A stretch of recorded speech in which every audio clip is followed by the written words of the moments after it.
بسم اللہ الرحمن الرحیم۔ السلام علیکم۔ سلطان صلاح الدین ایوبی رحمۃ اللہ علیہ کے مصر میں تخت سنبھالتے ہی 3-4 مہینوں سے یہاں کی ایک گمنام سی مسجد بہت مشہور ہو گئی تھی۔ یہ شہرت نئے امام کی بدولت دی جو عشاء کی نماز کے بعد درس دیا کرتا تھا۔ پہلا پیش امام صرف 3 روز پہلے ایسی بیماری سے مر گیا تھا کہ جسے کوئی حکیم اور سیانہ سمجھ ہی نہیں سکا۔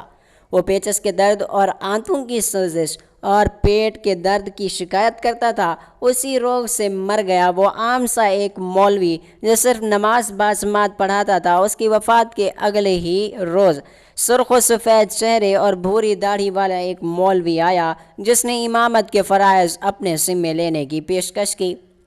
لوگوں نے اسے قبول کر لیا۔ وہ کہیں جھوپڑی میں رہتا تھا۔ اس کی 2 بیویاں تھیں۔ اس نے لوگوں کو بتایا تھا کہ وہ علم کا شہدائی اور مذہب کے سمندر کا غوطہ خور ہے۔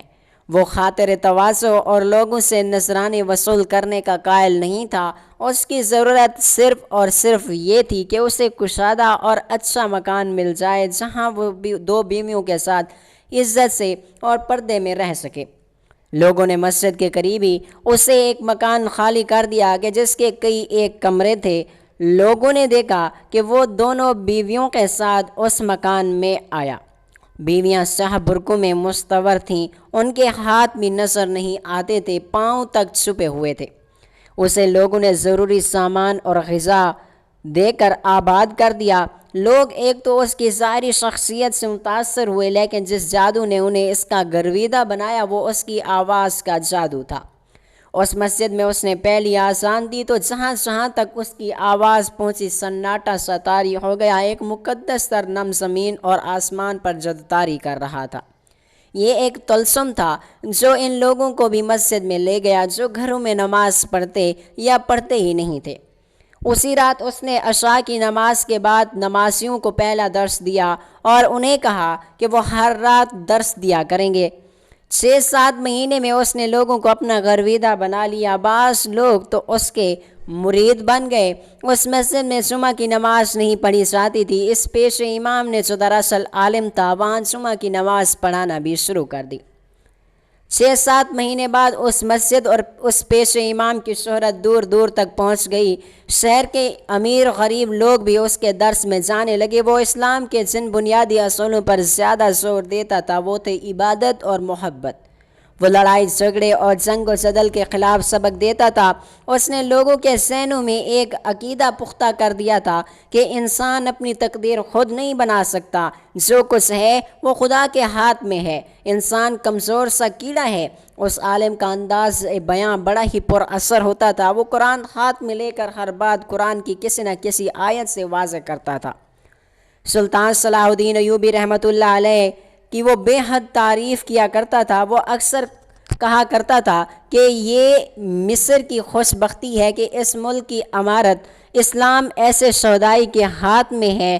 اس نے جہاد کا فلسفہ اور مفہوم بھی پیش کیا تھا جو لوگوں کے لیے نیا تھا، لیکن انہوں نے بلا حل و حجت اسے تسلیم کر لیا۔ ایک رات عشاء کی نماز کے بعد وہ اپنا درس شروع کرنے لگے تو ایک آدمی نے اٹھ کر عرض کی کہ عالی مقام خدا آپ کے علم کی روشنی جنات تک اور اس مخلوق تک بھی پہنچائے جو ہمیں نظر نہیں آتی۔ میں اپنے 8 دوستوں کے ساتھ بہت دور سے آیا ہوں۔ ہم آپ کے علم کی شہرت سن کر آئے ہیں۔ اگر گستاخی نہ ہو اور عالم عالی مکان کی خفگی کا باعث نہ بنے تو ہمیں جہاد کے متعلق کچھ بتائیں۔ ہم شک میں ہیں کہ لوگوں نے بتایا کہ ہمیں جہاد کا مطلب غلط بتایا جا رہا ہے۔ 7-8 آوازیں سنائی دیں کہ ہم نے یہ درس نہیں سنا تھا۔ ایک نے کہا وقت کی آواز ہے جو ہمارے کانوں میں بگاڑ کر ڈالی گئی ہے، ہم صحیح بات سننا چاہتے ہیں۔ عالم نے کہا کہ یہ قرآن کی آواز ہے جسے کوئی نہیں بگاڑ سکتا۔ میرا فرض ہے کہ صحیح آواز کو 1000 بار دہراؤں تاکہ یہ ہر ایک کے کان میں پہنچ جائے۔ جہاد کا مطلب یہ نہیں کہ دوسروں کی زمین پر قبضہ کرنے کے لیے ان کی گردنیں کاٹو۔ جہاد کا مطلب قتل و غارت نہیں، خون خرابہ نہیں۔ اس نے قرآن میں ایک آیت پڑھی اور اس کی تفسیر یوں بیان کی کہ یہ میرا علم نہیں، یہ فرمان خداوندی ہے کہ تم بدی اور گناہ کے خلاف لڑتے ہو تو اسے جہاد کہتے ہیں جو ہم سب پر فرض کر دیا گیا ہے۔ کیا تم نے نہیں سنا کہ اسلام تلوار کے زور سے نہیں بلکہ پیار کے زور سے پھیلایا گیا ہے۔ جہاد کی شکل بعد میں آ کر بگڑی ہے اور یہ انہوں نے بگاڑی ہے جو بادشاہی کے دلدادہ ہیں۔ عیسائی بھی دوسروں کے ملکوں کو اپنی سلطنت بنانے کے لیے جنگ و جدل کو مقدس جنگ کہتے ہیں، اور یہ مسلمان بھی اسی ارادے سے قتل و غارت کو جہاد کہتے ہیں۔ یہ صرف اور صرف حکومت و بادشاہیاں قائم کرنے کے ڈھنگ ہیں۔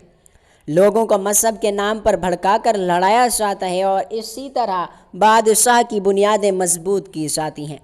تو کیا امیر مصر سلطان صلاح الدین ایوبی ہمیں گمراہ کر کے لڑا رہا ہے؟ اس آدمی نے پوچھا جس نے جہاد کا صحیح مطلب سمجھنا چاہا تھا۔ عالم نے جواب دیا، نہیں، سلطان صلاح الدین ایوبی رحمۃ اللہ علیہ، ان پر اللہ پاک کی رحمت ہو، اسے بڑوں نے سو بتایا ہے کہ سلطان صلاح الدین ایوبی رحمۃ اللہ علیہ اس عمر میں بھی سچے مسلمان کی حیثیت سے پوری نیک نیتی سے اس پر عمل کر رہا ہے۔ سلطان کے دل میں عیسائیوں کے خلاف نفرت ڈالی گئی ہے، وہ اس کے مطابق عمل کر رہا ہے۔ ذرا غور کرو کہ عیسائی اور مسلمان میں کیا فرق ہے۔ دونوں کا نبی مشترک ہے۔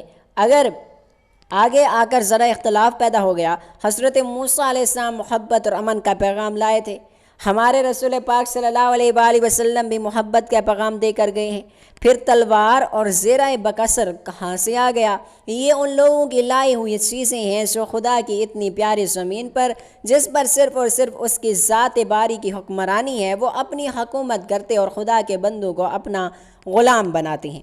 میں امیر مصر کے دربار میں حاضری دوں گا اور ان کی خدمت اقدس میں جہاد کا صحیح نقطہ واضح کروں گا۔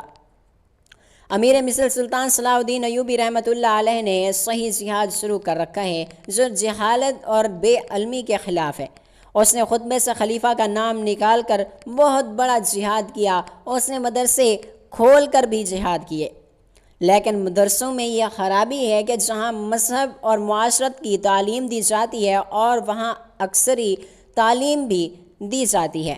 بچوں کی خدا کے نام پر غارت گری کے سبق دیے جاتے ہیں اور انہیں تیغ زنی اور تیر اندازی سکھائی جاتی ہے۔ جب تم اپنے بچوں کے ہاتھوں میں تلواروں اور تیر کمان دو گے تو انہیں یہ بھی بتاؤ گے کہ ان سے وہ کیسے ہلاک کریں۔ ظاہر ہے کہ تم انہیں کچھ انسان دکھاؤ گے اور کہو گے کہ وہ تمہارے دشمن ہیں، انہیں ہلاک کر دو۔ عالم کی آواز میں ایسا تاثر تھا اور اس کے دلائل میں اتنی کشش تھی کہ سننے والے مسحور ہوتے جا رہے تھے۔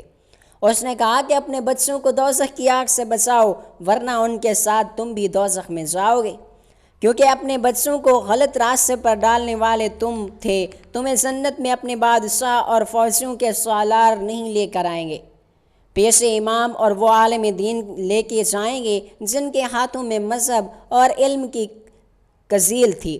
تم دنیا میں ان کے پیچھے چلو گے تو وہ روز قیامت بھی تمہیں اپنے پیچھے جنت میں لے جائیں گے۔ روز قیامت جس کے ہاتھ انسان کے خون سے لال ہوں گے، اسے ساری عمر کے اعمال اور ساری عمر کی نمازوں کے باوجود دوزخ میں ڈال دیا جائے گا۔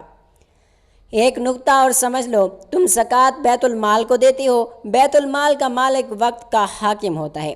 زکوٰۃ غریبوں اور ناداروں کا حق ہے، وقت کا حاکم غریب اور نادار نہیں ہوتا۔ تمہاری زکوٰۃ جو بیت المال میں جاتی ہے اس سے گھوڑے اور ہتھیار خریدے جاتے ہیں جو انسانوں کو ہلاک کرنے کے کام آتے ہیں، لہٰذا جو فرض ادا کر کے تم جنت میں جا سکتے ہو وہ فرض ادا کر کے بھی تم دوزخ میں ٹھکانہ بنا رہے ہو، لہٰذا زکوٰۃ بیت المال میں نہ دو۔ عالم نے موضوع بدلا اور کہا، بہت سی باتیں عام ذہن کے انسانوں کی سمجھ میں نہیں آتی، انہیں بتاتا بھی کوئی نہیں۔ کیا تم نہیں دیکھتے کہ تمہارے اندر ایک حیوانی جذبہ بھی ہے؟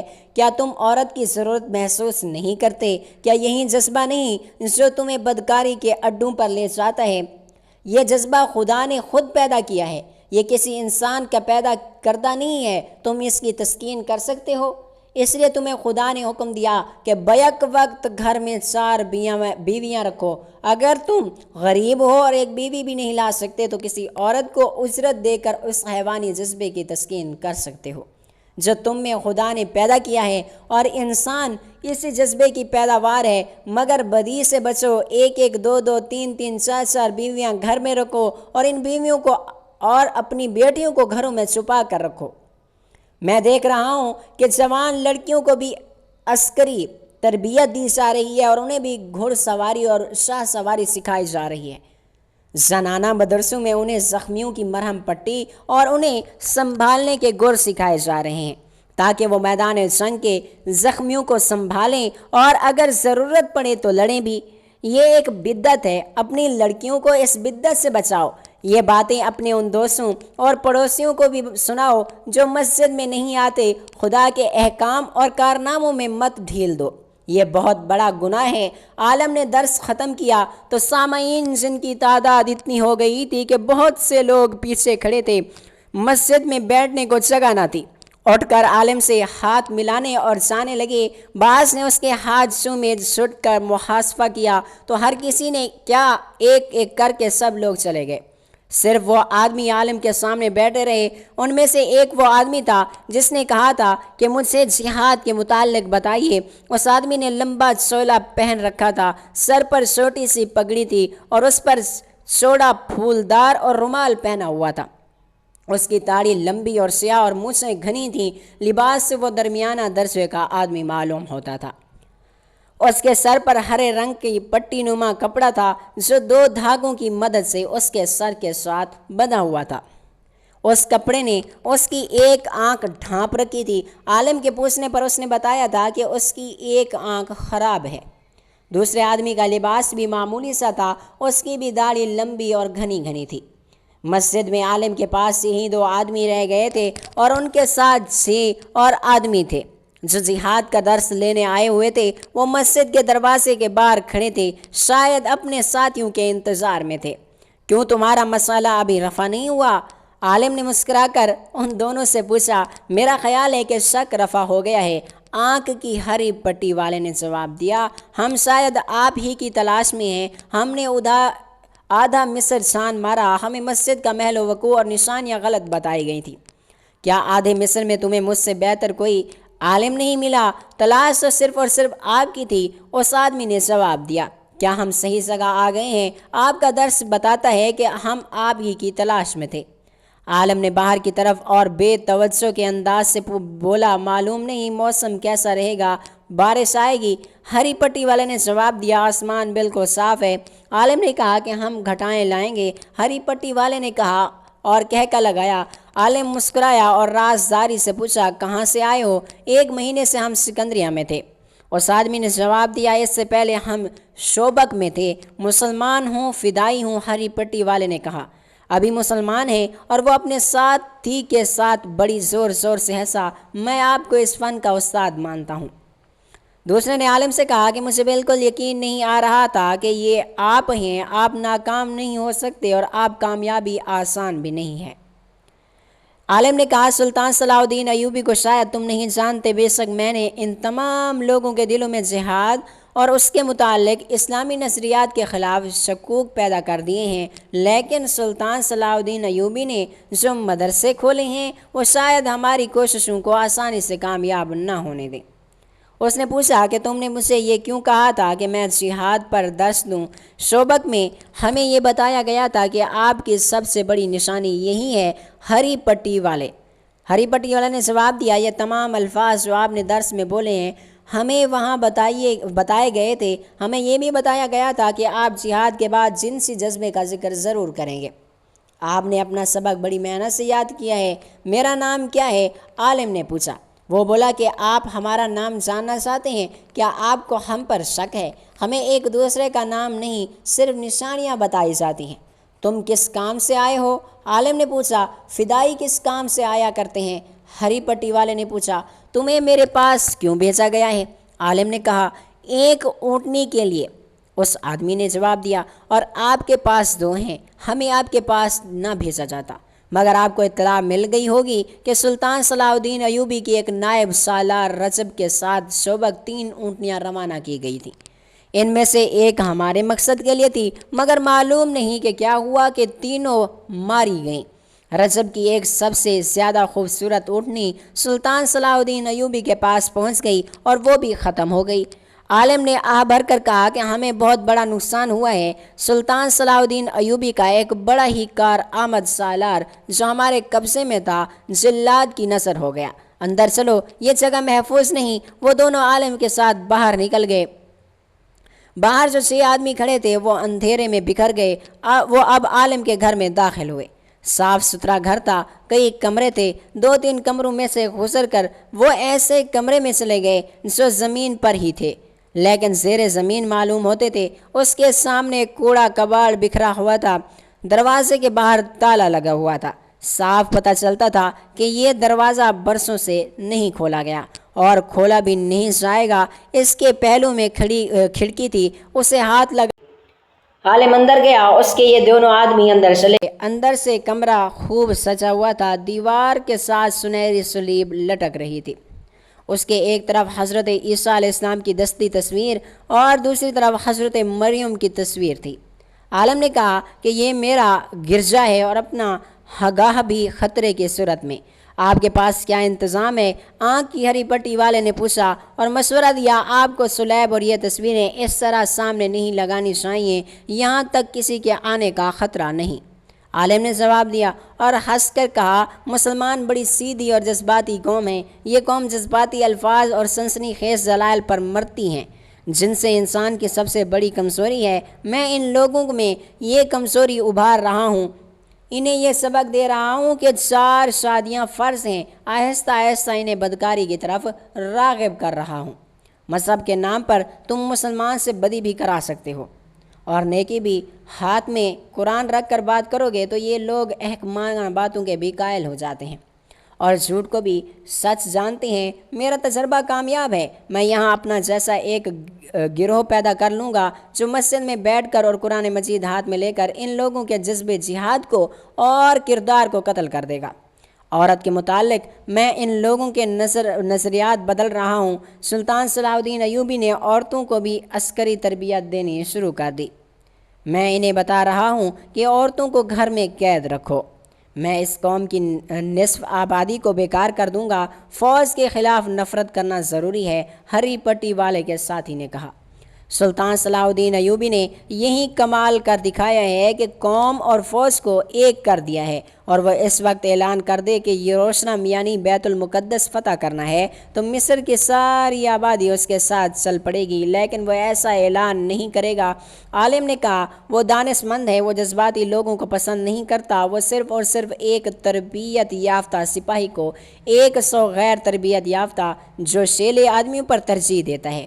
وہ کھوکھلے نعروں سے لوگوں کو بھڑکاتا نہیں، حقیقت کی بات کرتا ہے۔ یہ ہمارا کام ہے۔ اس کی قوم کو حقیقت اور تربیت سے دور رکھیں اور اسے جذباتی بنا دیں، اور اسی قوم میں شعور کے بجائے جوش رہ جائے، وہ جوش جس میں حقیقت پسندی اور دانش مندی نہ ہو اور جو دشمن کے پہلے تیر سے ہی ٹھنڈا پڑ جاتا ہے۔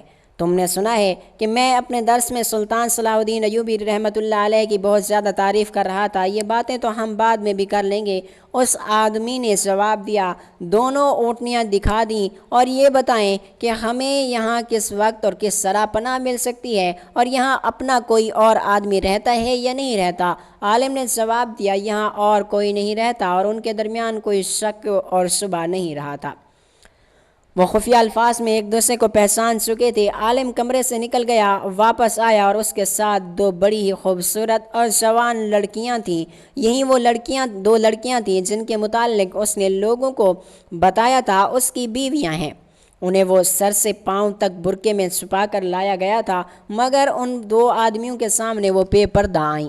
عالم نے ان کا تعارف دونوں آدمیوں سے کرایا اور الماری میں سے شراب کی بوتل نکالی اور ایک لڑکی گلاس لے کر آئی۔ شراب گلاسوں میں ڈالی گئی اور ان 2 آدمیوں نے شراب کو ہاتھ نہ لگایا۔ پہلے کام کی باتیں کر لیں، ہری پٹی والے نے کہا۔ ہمیں 2 آدمیوں کو قتل کرنا ہے۔ دوسرے نے کہا، سلطان صلاح الدین ایوبی کو اور علی بن سفیان کو۔ ہماری مجبوری یہ ہے کہ ہم نے دونوں آدمیوں کو نہیں دیکھا، ہمیں 2 آدمی دکھا دیں۔ کیا آپ نے انہیں دیکھا ہے؟ اتنا دیکھا ہے کہ دونوں کو اندھیرے میں بھی پہچان سکتا ہوں۔ عالم نے کہا، میں نے جو مہم شروع کر رکھی ہے اس کے لیے ضروری تھا کہ دونوں کو اچھی طرح پہچان لوں۔ علی بن سفیان اتنا ذہین اور گھاگ ہے کہ اپنے کسی جاسوس کو یہاں بھیجنے کے بجائے خود یہاں آ سکتا ہے۔ اگر وہ بھیس بدل کر میرے سامنے آئے تو بھی اسے پہچان لوں گا۔ اور سلطان صلاح الدین ایوبی کے متعلق کیا خیال ہے؟ ہری پٹی والے نے کہا، اسے بھی میں خوب پہچانتا ہوں۔ عالم نے جواب دیا کہ ہری پٹی والے نے اپنے دونوں ہاتھ اپنی کن پٹیوں پر رکھے، داڑھی کو پکڑا اور ہاتھوں کو نیچے کو جھٹکا دیا۔ اس کی لمبی داڑھی اور گھنی مونچھیں اس کے چہرے سے الگ ہو گئیں۔ پیچھے چھوٹی سی داڑھی رہ گئی تھی جو نہایت ہی اچھی طرح تراشی ہوئی تھی، مونچھیں بھی تراش شدہ تھیں۔ لمبی داڑھی اور گھنی مونچھیں مصنوعی تھیں۔ جواب اس نے ہاتھ میں لے رکھی تھی۔ اس نے آنکھ سے ہری پٹی بھی نوچ کر پریں پھینک دی۔ عالم جہاں تھا وہیں بت بن گیا اور اس کی آنکھیں ٹھہر گئیں اور اس کا منہ کھل گیا۔ دونوں لڑکیاں حیران اور ششدر رہ گئیں۔ اس آدمی کو دیکھتے جس نے اپنا بہروپ اتار دیا تھا، کبھی عالم کو دیکھتی جس کا رنگ لاش کی طرح کا ہو گیا تھا۔ عالم کے منہ سے حیرت اور گھبراہٹ میں ڈوبی ہوئی سرگوشی نکلی۔ سلطان صلاح الدین ایوبی؟ ہاں دوست، اسے جواب ملا، میں سلطان صلاح الدین ایوبی ہوں، تمہاری شہرت سن کر تمہارا درس سننے آیا تھا۔ سلطان صلاح الدین ایوبی نے اپنے ساتھی کی داڑھی کو مٹھی میں لے کر جھٹک دیا اور اس کی داڑھی چہرے سے الگ ہو گئی۔ اس نے عالم سے کہا، آپ اسے بھی پہچانتے ہوں گے؟ پہچانتا ہوں، عالم نے ہارے ہوئے لہجے میں کہا۔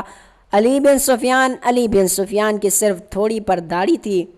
اچانک لڑکیاں اور عالم پیچھے کو دوڑے اور الماری میں سے چھرا نما تلواریں نکال لیں، مگر ادھر کو گھومے تو ان کی تلواریں جھک گئیں، کیونکہ سلطان صلاح الدین ایوبی اور علی بن سفیان نے شگافوں کے اندر سے اسی قسم کی تلواریں نکال لی تھیں۔ لڑکیوں کو تیغ زنی کی مشق تو کرائی گئی تھی، لیکن دو پیشہ اور ورتیغ زنوں کے مقابلے میں نہ آ سکیں اور ان کی تلواریں نیچے زمین پر رکھوا لی گئیں۔ علی بن سفیان باہر نکل گیا۔ ذرا سی دیر میں 6 آدمی جو باہر کھڑے تھے اسی سائز کی تلواریں لیے کھڑکی میں سے کود کر آ گئے۔ دوسرے دن مسجد کے سامنے اس علاقے کے لوگوں کا ہجوم تھا۔ وہاں چند ایک سرکاری اہلکار بھی تھے جو لوگوں کو باری باری عالم کے اس خفیہ کمرے میں لے جا رہے تھے۔ یہاں صلیب، حضرت عیسیٰ علیہ السلام اور حضرت مریم کی تصویریں آویزاں تھیں۔ لوگوں کو شراب کی بوتلیں بھی دکھائی گئیں اور اہلکار عالم کی اصلیت بھی بتا رہے تھے، اور وہ جہاد کا جو نظریہ پیش کر رہا تھا اس کی وضاحت بھی کر رہے تھے۔ سلطان صلاح الدین ایوبی کی ہدایت پر علی بن سفیان نے سارے ملک میں جاسوسوں کا جال بچھا دیا تھا، کیونکہ یہ ثابت ہو گیا تھا کہ ملک میں خصوصاً قاہرہ میں صلیبیوں نے بہت سے جاسوس اور تخریب کار بھیج دیے ہیں۔ صلیبیوں نے مسلمان کو کردار کشی کی جو زمین دوز مہم چلائی تھی، وہ سلطان ایوبی کو زیادہ پریشان کر رہی تھی۔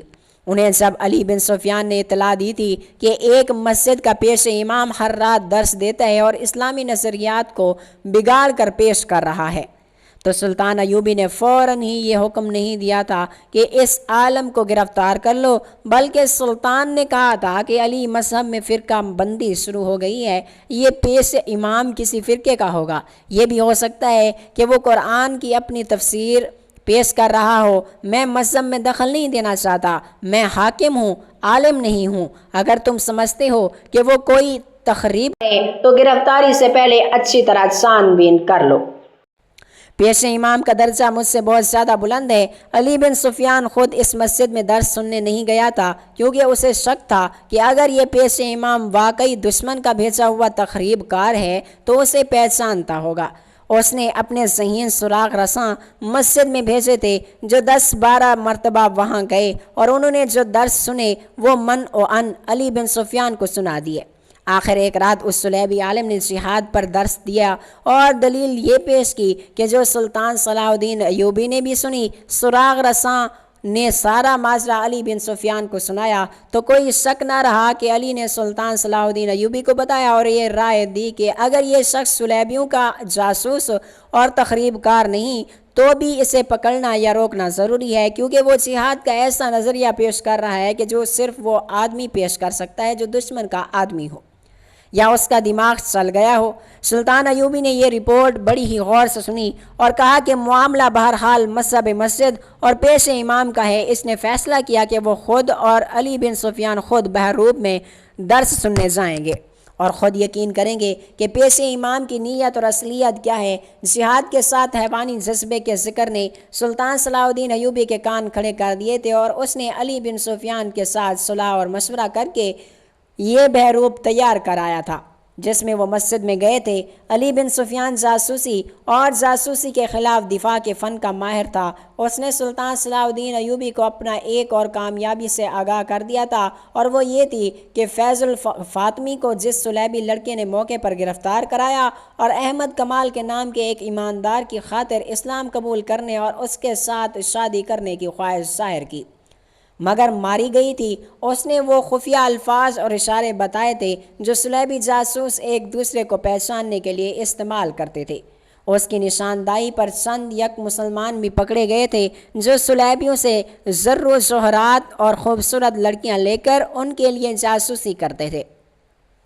انہوں نے بھی علی بن سفیان کے تہہ خانے میں تصدیق کی تھی کہ یہ الفاظ اور اشارے استعمال ہوتے ہیں۔ اشارے یہ تھے کہ جاسوس جو ایک دوسرے سے پہلی بار ملتے اور ایک دوسرے کے متعلق یقین کرنا چاہتے تھے، ان میں سے ایک آسمان کی طرف دیکھ کر کہتا تھا معلوم نہیں موسم کیسا رہے گا۔ وہ ایسے بے پرواہی کے لہجے میں کہتا تھا جیسے یوں ہی اسے موسم کا خیال آ گیا ہو۔ دوسرا کہتا تھا بارش آئے گی، اسے جواب ملتا تھا آسمان بالکل صاف ہے۔ دوسرا کہتا تھا کہ ہم گھٹائیں لائیں گے، اور وہ کہہ کر لگاتا تھا۔ کہکے کی ضرورت یہ ہوتی تھی کہ یہ مکالمہ کوئی اور سن لے یا دوسرا آدمی جاسوس نہ ہو تو وہ سمجھے کہ اس آدمی نے مزاق کیا ہے۔ علی بن سفیان کو بتایا گیا تھا کہ یہ خفیہ مکالمہ اس وقت بولا جائے گا جب یہ ظاہر ہو جائے گا۔ دوسری بات جو علی بن سفیان نے معلوم کی تھی وہ یہی تھی کہ جاسوس ایک دوسرے کو اپنا نام نہیں بتاتے۔ ان کا ہیڈ کوارٹر فلسطین کا ایک قصبہ سوبک تھا جو ایک قلعہ تھا۔ یہ صلیبیوں کی جاسوسی کا مرکز تھا۔ ان کے سہارے سلطان صلاح الدین ایوبی اور علی بن سفیان بہروپ میں مسجد چلے گئے۔ انہوں نے جہاد کے درس کی خواہش ظاہر کی تو عالم نے خواہش پوری کر دی۔ پھر وہ اس کے پاس اکیلے رہ گئے اور ان خفیہ مکالموں کو بے نقاب کر دیا، اور اس نے بعد میں بیان کر دیا تھا کہ وہ اتنا کچا جاسوس نہیں تھا کہ وہ اجنبی آدمیوں کے آگے اپنا آپ ظاہر کر دیتا۔ اسے ان خفیہ الفاظ نے پھنسا دیا کیونکہ یہ مکالمہ ہر ایک جاسوس کو بھی معلوم نہیں ہوتا۔ یہ جاسوسوں کے اعلیٰ درجے کا مکالمہ تھا، اور اس سے نیچے اس سے کوئی جاسوس واقف نہیں ہوتا۔ اس مکالمے کے بعد کا کہکا خاص طور پر قابل ذکر تھا، اور اس کے بغیر ایک دوسرے پر اپنا راز فاش نہیں کیا جاتا تھا۔ سلطان صلاح الدین ایوبی نے کہکا لگایا تھا، وہ اپنے ساتھ 6 جانبازوں کو بھی لے گیا تھا تاکہ باوقت ضرورت مدد دیں۔ علی بن سفیان نے اس جاسوسوں کو اور دونوں لڑکیوں کو اپنے تہہ خانے میں بند کر دیا، اور سب سے پہلے اس علاقے میں جا کر تفتیش کی کہ یہ شخص اس پر قابض کس طرح ہوا، اور اس سے پہلے جس جھونپڑی میں رہتا تھا وہ اسے کس نے دیا تھا۔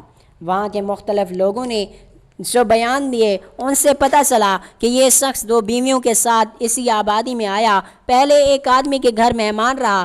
جب لوگوں نے دیکھا کہ یہ تو کوئی عالم فاضل ہے تو انہوں نے اسے جھونپڑا دے دیا اور اس مسجد میں نماز پڑھنے کے لیے جایا کرتا تھا۔ وہاں بہت مدت سے ایک پیش امام تھا۔ یہ شخص پیش امام کا مرید بن گیا۔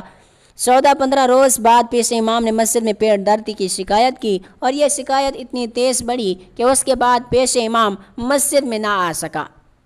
حکیموں نے گھر جا کر دیکھا، دوائیاں دیں، مگر وہ تیسرے روز مر گیا۔ اس کے بعد اس عالم نے لوگوں سے بات کر کے مسجد سنبھال لی۔ اس نے ایسا تاثر پیدا کیا کہ لوگ اس کے عقیدت مند ہو گئے اور اس کی ضرورت کے مطابق اسے مکان دے دیا۔ علی بن سفیان کے پوچھنے پر لوگوں نے اسے بتایا کہ انہوں نے کئی بار اس شخص کو پیش امام کے لیے کھانا لے جاتے ہوئے دیکھا تھا۔ علی بن سفیان جان گیا کہ پیش امام کو اسی آدمی نے زہر دیا ہے اور اسے راستے سے ہٹا کر مسجد پر قبضہ کیا تھا۔ اس جاسوس کے گھر کی تلاشی میں بہت سے ہتھیار برآمد ہوئے تھے جو مختلف جگہوں پر چھپائے گئے تھے۔ وہاں زہر بھی برآمد ہوا جو ایک کتے کو دیا گیا تو کتا 3 دن سے بے چین رہا، گرتا رہا اور اٹھتا رہا۔ تیسرے دن شام کے بعد کتا مر گیا۔ علی بن سفیان نے اپنی تفصیل سلطان صلاح الدین ایوبی کے آگے رکھی تو سلطان نے اسے کہا ان تینوں کو قید میں خوب پریشان کرو اور انہیں خوف زدہ کیے رکھو، لیکن میں انہیں جلاد کے حوالے نہیں کروں گا اور انہیں قید میں بھی نہیں ڈالوں گا۔ پھر آپ کیا کریں گے؟ علی بن سفیان نے پوچھا۔ میں انہیں حفاظت اور عزت سے واپس بھیج دوں گا۔ علی بن سفیان نے حیرت زدہ ہو کر سلطان ایوبی کے منہ کی طرف دیکھا۔ سلطان نے کہا میں ایک جوا کھیلنا چاہتا ہوں۔ علی ابھی مجھ سے کچھ پوچھنا میں سوچ رہا ہوں یہ بازی لگاؤں یا نہیں لگاؤں۔ سلطان نے ذرا توقع سے کہا، کل دوپہر کے کھانے کے بعد نائب سالاروں، مشیروں، اعلیٰ کمانداروں اور انتظامیہ کے ہر شعبے کے سربراہ کو میرے پاس لے آنا۔ تمہاری موجودگی بھی ضروری ہے۔ علی بن سفیان نے اسی رات پہلی بار اس عالم سے تفتیش کی، لیکن وہ بڑا سخت آدمی نکلا۔ اس نے کہا، غور سے میری بات سن لو علی بن سفیان، ہم دونوں ایک ہی میدان کے سپاہی ہیں۔ تم میرے ملک میں بھی کبھی پکڑے گئے تو مجھے امید ہے کہ تم جان دے دو گے، اپنے ملک اور اپنی قوم کو دھوکہ نہیں دو گے۔ تو یہی توقع مجھ سے رکھو، مجھے معلوم ہے کہ میرا انجام کیا ہوگا۔ اگر میں تمہیں وہ ساری باتیں بتا دوں جو تم مجھ سے پوچھنا چاہتے ہو تو بھی تم لوگ مجھے بخشو گے نہیں۔ مجھے اس تہہ خانے میں مرنا ہے، خواہ تم جلاد سے مروا دو، خواہ تم اذیت میں ڈال کر مار دو۔ پھر میں کیوں اپنی قوم کو دھوکہ دوں؟ مجھے امید ہے تم اپنا ارادہ بدل دو گے۔ علی بن سفیان نے کہا کہ کیا تم ان دو لڑکیوں کی عزت بچانے کی خاطر یہ پسند نہیں کرو گے کہ میں جو پوچھوں وہ مجھے بتا دو؟ کیسی عزت؟ اس نے جواب دیا، ان لڑکیوں کے پاس صرف حسن اور ناز نخرے ہیں، یا وہ استادی ہے جس سے وہ پتھر کو بھی گرویدہ کر لیتی ہیں۔ ان کے پاس عزت نام کی کوئی چیز نہیں۔ یہی تو انہیں سکھلایا جاتا ہے کہ اپنی عزت سے دستبردار ہو جاؤ۔ ہم لوگ اپنی جان اور عزت بہت دور پھینک آتے ہیں۔ تم ان لڑکیوں کے ساتھ جیلوں بھی سلوک کرنا چاہو کر لو۔ اس کے بعد سلطان صلاح الدین ایوبی رحمۃ اللہ علیہ نے اپنے سالاروں، وزیروں اور علی بن سفیان سے مشاورت کے بعد ان لوگوں کو ان کے انجام تک پہنچایا۔ ناظرین کرام، گزارش ہے کہ اس ویڈیو کو زیادہ سے زیادہ شیئر کریں تاکہ لوگ صرف سنی سنائی باتوں کے تحت اپنا نقصان نہ کر لیں۔ اللہ پاک آپ کو ہنستا ہوا رکھے، مسکراتا ہوا رکھے، آپ کی مشکلات کو دور کرے، آپ کو اور آپ کے گھر والوں کو ہمیشہ ہمیشہ خوش رکھے۔ آمین ثم آمین یا رب العالمین۔ اللہ پاک آپ کو قرآن مجید پر عمل کر نماز روزہ حج کرنے کی توفیق عطا فرمائے۔ اللہ پاک ہمیں آخرت کے عذاب سے بچائے، منکر نکیر کے سوالوں کو آسان فرمائے اور قبر کی مٹی سے بچائے۔ آمین ثم آمین۔